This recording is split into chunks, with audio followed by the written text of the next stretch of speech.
Sir பாஜக பொறுத்தவரை கடந்த மத்திய ஆட்சியில தனிப்பெரும்பான்மையா இருந்தாங்க. ஆனா இன்னைக்கு அவங்க மற்ற கூட்டணி கட்சிகளை நாட வேண்டிய ஒரு கட்டாயத்தில் இருந்திருக்காங்க. இப்ப மோடி அவர்கள் மீது மக்களுக்கு ஒரு அதிருப்தி ஏற்பட்டிருக்குன்னு. அதாவது மக்கள் தீர்ப்பே மகேஷன் தீர்ப்பு. மக்கள் என்ன தீர்ப்பு கொடுக்க அதை வணங்கி ஏற்றுக்கொள்ள வேண்டும். ஏன்னா இப்படிப்பட்ட தமிழ்நாட்டில் இருக்கிற இப்படிப்பட்ட தலைவர் வச்சுட்டு இருந்தா அப்படித்தான் இருக்கும். நல்ல கட்சி நிர்வாகிகளை வச்சிருந்தா அதிகமான அவர் தனிப்பெரும்பான்மை இடங்களை பெற்றிருப்பார்கள். தமிழ்நாட்டில் இருக்கிற அந்த கட்சியுடைய தலைவரை போல பல தலைவர் இருப்பார்கள் போல் இருக்குது. அதனால தான் அவர்களுக்கு பின்னடைவு ஏற்பட்டிருக்கு. அப்படி நாங்கள் சொல்லல. அந்த அதுக்கு என்ன பண்றது, நாங்கள் அப்படி ஒன்றும் விமர்சனம் பண்ணல. நீ இப்படி கேள்வி கேட்டு போட்டு பத்திரிகையில் பெருசாக கொட்டை எழுத்துல போடுவீங்க. அதுக்கு நீங்கள் பார்க்குறீங்க, உங்களுக்கு விறுவிறுப்பான செய்தி வேணும், அதுக்கு நாங்கள் தான் கிடைச்சவா, அதெல்லாம் கிடையாது. அதாவது அவர் யதார்த்தமாக கேட்குறாரு, ஏன் பின்னடைவுன்னு கேட்குறாரு. இப்படி பல மாநிலங்களில் இப்படிப்பட்ட நிலைமை இருக்கின்ற காரணத்தில் சரியான முறையில் அவர்கள் அதை சரி செய்யாத காரணத்தில், அங்கங்கே இருக்கிற பிரச்சனையை சரி செய்யாத காரணத்தில் சரிவு ஏற்பட்டிருந்தது. அவ்வளவுதான் சார். அவரு கொடுக்குறது நாங்கள் என்ன பண்ணுறது? அவர் கொடுக்குறாரா இல்லையான்னு யாருக்கு தெரியும்? யூகத்தின் அடிப்படையில் கேட்குற கேள்விகள்.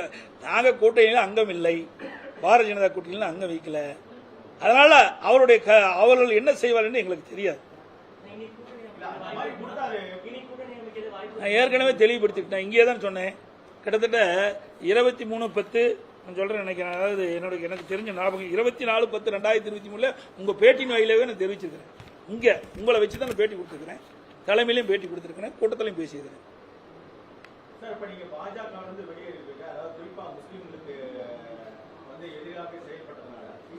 அப்படின்னு இல்லை, நீங்க ஒரு தலை பட்சமா நீங்க சொல்லாதீங்க. எங்களுடைய நோக்கம் வேற. நீங்க இப்படியே பேசி பேசி ஒரு தவறான கருத்து வெளியிடாதீங்க. நாங்கள் அனைத்து இந்திய அண்ணா திராவிட முன்னேற்ற கழகம் தலைவர் காலத்திலும் சரி, அம்மா காலத்திலும் சரி, அம்மாவுக்கு பிறகும் சரி, தொடர்ந்து தேசிய கட்சியோட நம்ம கூட்டணி வச்சுக்கிறோம். ஆனால் பாரதிய ஜனதா கட்சியோட கூட்டணி வைக்கிறோம், இல்லது காங்கிரஸோட கூட்டணி வைக்கிறோம். வெற்றி பெற வரைக்கும் நம்மளை பயன்படுத்திக்கிறாங்க, வெற்றி பெற்ற பிறகு தமிழ்நாட்டை மறந்துடுறாங்க. ஆக இந்த நிலைமை மாற வேண்டும் என்பதற்காக நாங்கள் தனித்து நாங்கள் போட்டிட்டோம். நீங்கள் சொல்ற மாதிரி எங்களுக்கு ஆட்சி அதிகாரம் தான் வேணும்னா தேசிய கட்சி இதோட நாங்கள் சேர்ந்திருப்போம். அந்த எண்ணம் எங்களுக்கு கிடையாது. பல முறை தேசிய கட்சியோட இணைந்து போட்டியிட்டு வெற்றி பெற்ற பிறகு தமிழ்நாட்டு உரிமையை காக்க முடியல. தமிழ்நாட்டு மக்கள் தான் நம்முடைய நாடாளுமன்றத்தில் தேர்ந்தெடுக்கிறாங்க. அப்படி தேர்ந்தெடுத்த மக்களுக்கு பிரச்சனை வருகின்ற பொழுது அந்த பிரச்சனையை தீர்க்க முடியல. ஆகவே தமிழ்நாட்டு உரிமையை காக்கவும், தமிழ்நாட்டில் உரிமைகள் பறிபோகின்ற பொழுது தடுத்து நிறுத்தவும், தமிழ்நாடு வளர்ச்சி பெறவும், நாடாளுமன்றத்தில் நம்முடைய நாடாளுமன்ற சுதந்திரமாக செயல்படவும் அதிமுக இந்த முடிவை எடுத்தது. இன்னைக்கு காவிரி நதிநீர் பிரச்சனை இப்போ வந்திருக்காரு. 37 பேர், ஏற்கனவே 38 பேர் 2019 வெற்றி பெற்றாங்க திமுக கூட்டணியில். என்ன சாதிச்சாங்க? இப்போ 40 பேர் பாண்டிச்சேரியோட வெற்றிருக்காங்க. இப்போ என்ன சாதிப்பான்னு பார்க்கலாம்.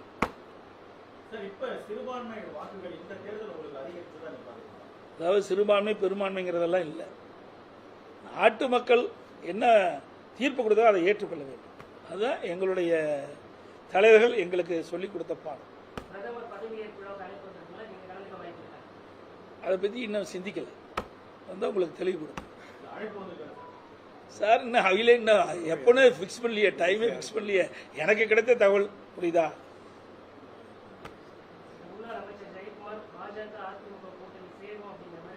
சேருமா? அது ஏற்கனவே நான் சொன்ன கருத்து தானே. நான் 23/10/2023 உங்கள் முன்பு நான் பேட்டி கொடுத்துருக்கேன். அதில் எடுத்து பாருங்க. ஏன்னா பேட்டி போட்டு காட்டுமா? ஏய் ஏடா, ஏன்னா நீங்க சொன்னா தான் நான் ஒத்துக்குவீங்க. உங்க முன்னாடி தான் சொல்லிக்கிறேன்.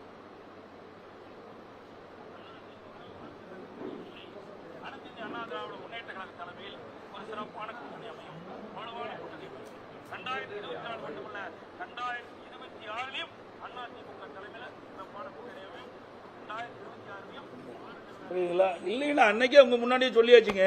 அதுதான் ஒரு ரிப்பீட் பண்ணியிருக்கேன். அனைத்து ஊடகங்களுக்கும் பத்திரிகைகளுக்கும் வணக்கம், நன்றி. ஒரே நிமிஷம் சொல்ல. நடந்து முடிந்த நாடாளுமன்ற தேர்தலில் அனைத்து இந்திய அண்ணா திராவிட முன்னேற்ற கழக வேட்பாளருக்கு வாக்களித்த வாக்காளர் மக்களுக்கு மனமார்ந்த நன்றியை தெரிவித்துக் கொள்கின்றேன். எங்களுடைய வேட்பாளர் வெற்றி பெறுவதற்காக அள்ளும் பகலும் உழைத்த அனைத்து இந்திய அண்ணா திராவிட முன்னேற்ற கழகத்தினுடைய தலைமை கழக நிர்வாகிகளுக்கும், அனைத்து மட்ட நிர்வாகிகளுக்கும், கழக தொண்டர்களுக்கும் எனது நன்றியை தெரிவித்துக் கொள்கின்றேன். அதேபோல தேர்தல் நேரத்தில் எங்களோடு கூட்டணி அமைத்து அந்த கூட்டணி வேட்பாளருக்கும் எங்களுடைய வேட்பாளருக்கும் ஆதரித்து பிரச்சாரம் செய்த கூட்டணி கட்சி தலைவர்களுக்கும், கூட்டணி கட்சி நிர்வாகிகளுக்கும், தொண்டர்களுக்கும் மனமார்ந்த நன்றியை இந்த நேரத்தில் தெரிவித்துக் கொள்கின்றேன். நன்றி, வணக்கம். சொல்லிட்டோம்.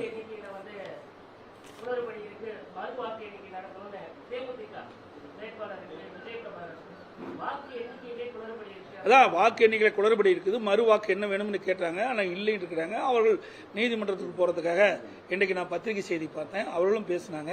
அவர்கள் போராடி கொண்டிருக்கின்றார்கள். தலைமை தேர்தல் அறிக்கையை அனுப்பிச்சிருக்கிறாங்க. இன்னும் அது பதில் வரல.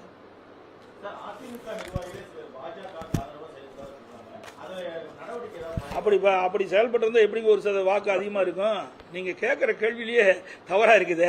அனைத்து இந்திய அண்ணா திராவிட முன்னேற்ற கழகம் கடந்த இவ்வளவு பெரிய கூட்டணி அமைச்சர் 2019 அந்த அப்பொழுது 2019 நாடாளுமன்ற தேர்தலில் பெற்ற வாக்குகளை விட 2024 நாடாளுமன்றத்தில் பெற்ற வாக்குகள் ஒரு சதவீதம் அதிகம்.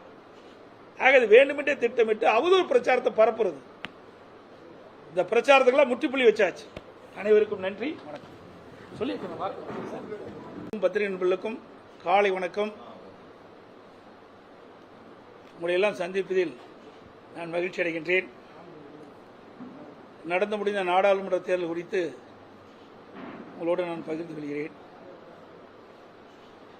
2024 நாடாளுமன்ற தேர்தல் நடைபெற்று முடிந்திருக்கின்றது.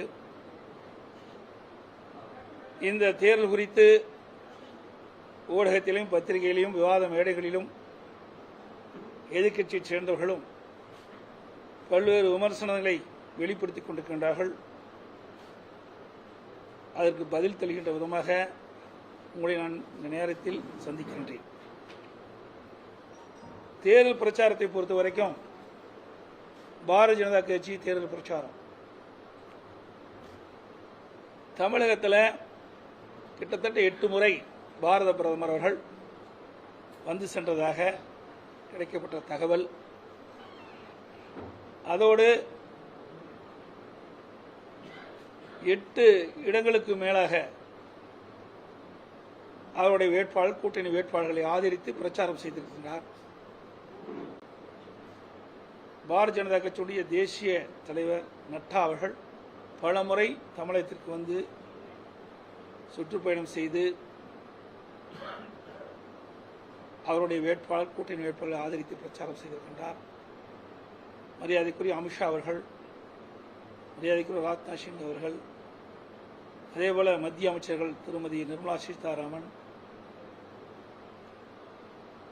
மற்றும் பல மத்திய அமைச்சர்கள் தமிழகத்திற்கு வந்து நாடாளுமன்ற தேர்தலின் போது அவருடைய கட்சியுடைய வேட்பாளர்களையும் கூட்டணி கட்சி வேட்பாளர்களையும் ஆதரித்து பிரச்சாரம் செய்தார்கள். அதேபோல பாரதிய ஜனதா கூட்டணியில் அங்கம் வைக்கின்ற பாட்டாளி மக்கள் கட்சியினுடைய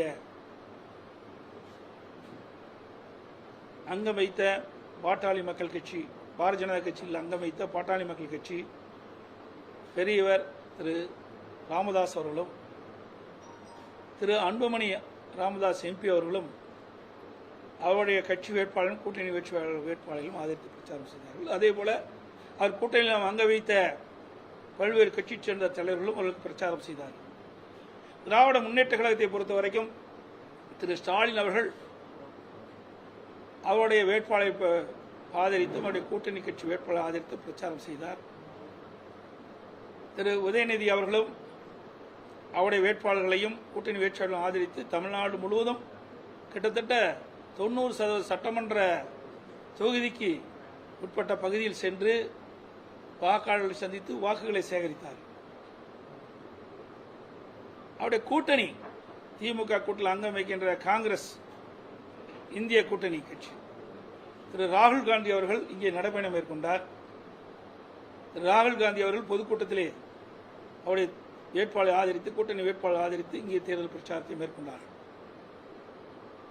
அதேபோல திராவிட முன்னேற்ற கழகத்தில் அங்கம் வைக்கின்ற கூட்டணி கட்சிகள் விடுதலை சிறுத்தைகளுடைய கட்சியினுடைய தலைவர் திரு திருமாவளவன் அவர்கள் அவருடைய கட்சி வேட்பாளருக்கும் அவருடைய கூட்டணி கட்சி வேட்பாளருக்கும் தேர்தல் நேரத்தில் பிரச்சாரத்தை மேற்கொண்டார்கள். அதுவரை கம்யூனிஸ்ட் கட்சி சேர்ந்த திரு முத்தரசன் அவர்கள், திரு பாலகிருஷ்ணன் அவர்கள் இவர்களும் அவருடைய வேட்பாளருக்கும் கூட்டணி கட்சி வேட்பாளருக்கும் ஆதரவை திரட்டினார்கள். அதேபோல கொங்கு நாடு மக்கள் கட்சி தலைவர் வைகோ போன்ற கட்சியுடைய தலைவர்களும் அவருடைய கட்சிக்கும் கூட்டணி கட்சி வேட்பாளருக்கும் ஆதரவு திரட்டினார்கள். சிறுபான்மையினர் வாக்குகளை பெறுவதற்காக IMUM இந்திய யூனியன் முஸ்லீம் லீக் IUML அந்த கட்சியினுடைய தலைவர்கள் நிர்வாகிகள் எல்லாம் தமிழகம் முழுவதும் சுற்றுப்பயணம் செய்து சிறுபான்மை மக்களை கவர்கின்ற விதத்திலே கூட்டணி கட்சிக்கும் அவருடைய வேட்பாளருக்கும் ஆதரவை திரட்டினார்கள். மத்தியிலும் இவர்கள் ஆட்சியில் இருந்தவர்கள் இங்கே வந்து பிரச்சாரம் செய்தார்கள். மாநிலத்தில் இருக்கின்ற ஆட்சியில் செய்தார்கள். அதோடு திராவிட முன்னேற்ற கழகத்தில் இருக்கின்ற அமைச்சர்கள் பாராளுமன்ற தொகுதி வாரியாக பிரித்து அங்கேயே முகாமிட்டு ஆட்சி அதிகாரம் பணமளத்தை வைத்து இந்த தேர்தல் பிரச்சாரத்தில் மேற்கொண்டார்கள். இதற்கிடையில் அனைத்து இந்திய அண்ணா திராவிட முன்னேற்ற கழகத்தை பொறுத்த வரைக்கும் நான் ஒருவன் தான் தமிழ்நாடு முழுவதும் எங்களுடைய அனைத்து இந்திய அண்ணா திராவிட முன்னேற்ற கழக வேட்பாளர்களையும் கூட்டணி வேட்பாளர்களும் ஆதரித்து நான் பிரச்சாரம் செய்தேன். எங்கள் கூட்டணியில் தேமுதிக அதனுடைய பொதுச் செயலாளர் மரியாதைக்குரிய திருமதி பிரேமலதா விஜயகாந்த் அவர்கள்தான் பிரச்சாரத்தில் மேற்கொண்டார்கள். இன்னும் சில தலைவர்கள் சில அமைப்புகள்லாம் எங்கள் கூட்டணியில் இடம்பெற்றிருந்தது. அவர்கள் அந்தந்த தொகுதியிலே தான் அதிகமான கவனம் செலுத்த வேண்டிய சூழ்நிலை ஏற்பட்டது. அதோடு ஊடகமும் பத்திரிகையும் விமர்சனங்கள், அதிமுக கூட்டணி பலம் இல்லை, திமுக கூட்டணி பலம் அதிகம், இந்தியா கூட்டணி பலம் அதிகம், அங்கே இருக்கின்ற பிரதமர் வேட்பாளர் யார் என்று குறிப்பிடவில்லை, அப்படியெல்லாம் பத்திரிகையிலும் ஊடகத்திலும் செய்திகள் தொடர்ந்து வெளியிட்டன. அவதூறு பிரச்சாரங்கள் அதிகமாக வெளியிடப்பட்டது. விவாத மேடையில் அனைத்து இந்திய அண்ணா திராவிட முன்னேற்ற கழகத்தை பற்றி இல்லாததையும் பொல்லாததையும் மக்களிடத்தில் ஒரு குழப்பத்தை உருவாக்கின்ற விதமாக இந்த தேர்தல் விதியெல்லாம் கையாண்டார்கள் எதிரிகள்.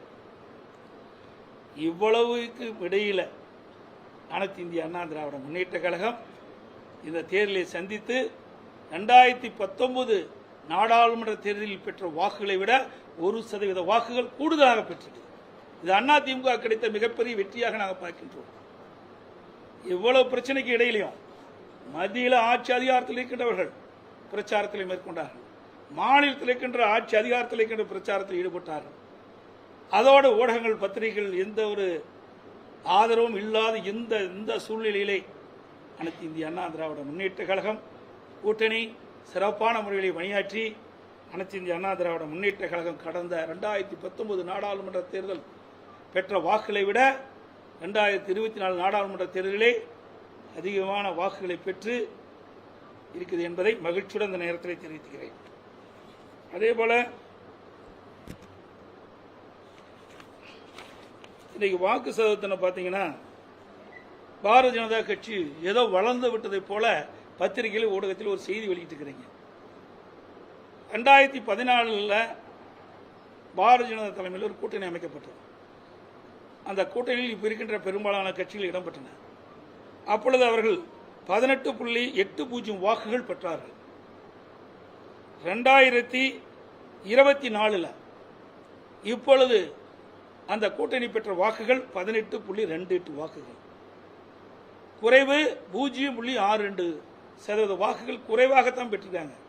ஆக பாஜக கூட்டணி அதிக வாக்குகளை பெற்றதாக செய்தியிலும் ஊடகத்திலும் தவறான செய்தியை பரப்பி வருவது வருத்தம் அளிக்கின்றது. ஊடகம் பத்திரிகையும் நீங்கள் உண்மை செய்திகளை வெளியிட வேண்டும், நடுநிலையோடு வெளியிட வேண்டும். இது உங்க பத்திரிகையிலையும் ஆதாரமான வந்த செய்தி வைத்து தான் அதை பேசுறேன். அதே போல இன்றைக்கு திராவிட முன்னேற்ற கழகம் 2019 33.52% வாக்குகள் தனியாக பெற்றிருக்கிறாங்க. கூட்டணி இல்லாம திராவிட முன்னேற்ற கழக வேட்பாளர்கள் பெற்ற வாக்குகள் 33.52%.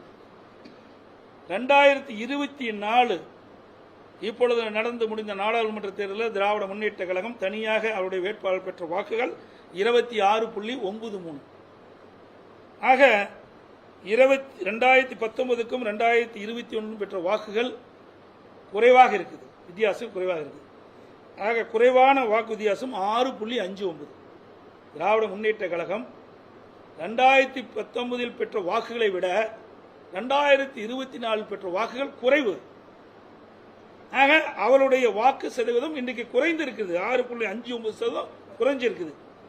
அதே போல திராவிட முன்னேற்ற கழகம் 2019 கூட்டணி போட்டியிட்டு வெற்றி பெற்ற பொழுது அவர்கள் பெற்ற வாக்குகள் 53.29. 2024 அவர்கள் கூட்டணியுடைய வாக்குகள் 46.97.